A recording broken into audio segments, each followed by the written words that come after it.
all the big religion in India, Hindus, Muslims and Christians, they all have their big function in Hyderabad. And this represents the multicultural and pluralistic society of Hyderabad.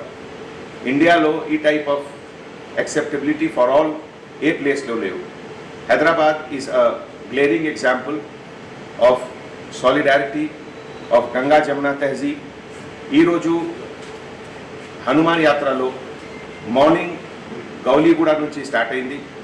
ఇది almost 10:30కి start అయింది. ప్రస్తుతం information ప్రకారం Kacheguda cross junction they have already crossed and evening 6:37 they will be reaching Secunderabad Tadbund Hanuman temple. City police తరఫు నుంచి almost 450 CCTV కెమెరాస్కి deployment జరిగింది.